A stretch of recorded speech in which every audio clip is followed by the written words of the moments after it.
Hello guys, അപ്പം ഞാനിന്ന് വന്നിരിക്കുന്നത് ഒരു മാല ഓർഗനൈസർ ഉണ്ടാക്കാനായിട്ടാണ്.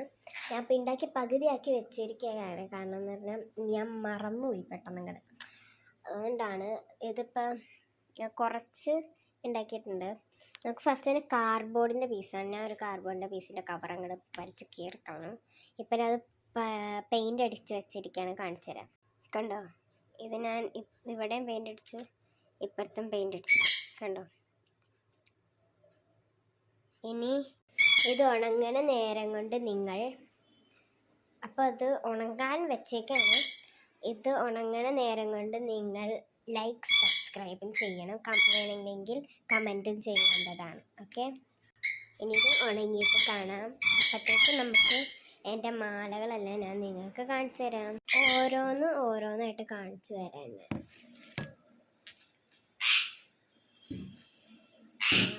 നിങ്ങൾ നോക്കിയാൽ കുറേ ഉണ്ട്. നിങ്ങൾ ആകെ 6 ഫസ്റ്റത്തെ മാല സ്പെഷ്യലാണ്. അത് കുടുങ്ങി കിടക്കാം. അതങ്ങോട്ട് അഴിക്കണം. അപ്പം നമുക്ക് മാലകൾ കണ്ടു തുടങ്ങിയാലോ. കമോൺ.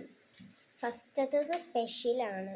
കണ്ടോ, റിയൽ പേളിൻ്റെ ഇതാണ്, മാലയാണ്. തായ്ലൻഡിൽ നിന്ന് വാങ്ങിച്ചതാണ്. സെക്കൻഡാമത്തേന്ന് പറഞ്ഞാൽ വേളാങ്കണ്ണിന്ന് വാങ്ങിച്ചതാണ്. വേളാങ്കണ്ണി പള്ളിയില്ലേ, അവിടെ നിന്ന് വാങ്ങിച്ചതാണ്. 20 രൂപ ഉണ്ടായിരുന്നു. തേർഡാമത്തേന്ന് പറഞ്ഞാൽ കോമ്പാറ എന്ന് പറഞ്ഞൊരു സ്ഥലമുണ്ട്, ആലുവയിലും കണ്ട, അപ്പോൾ അവിടെ നിന്ന് വാങ്ങിച്ചതാണ്. നല്ല ഇഷ്ടമല്ലേ, 200 രൂപ. പിന്നെ വിലയാ. പിന്നെ ഇതിന് എൻ്റെ വീടിൻ്റെ അടുത്തുള്ളൊരു കടയെന്ന് വെച്ചാൽ എനിക്ക് ബർത്ത്ഡേക്ക് വാങ്ങിച്ചതാണ്. ഫിഫ്ത്ത് വൺ എന്ന് പറഞ്ഞത് ഈ ഒരു മുന്തിരിൻ്റെ ആണ്. ഇതെനിക്ക് ബർത്ത്ഡേക്ക് ഗിഫ്റ്റ് കിട്ടിയത്. 6th മാല എന്ന് പറഞ്ഞത് എനിക്ക് എൻ്റെ ഫേവറേറ്റ് മാലയാണിത്.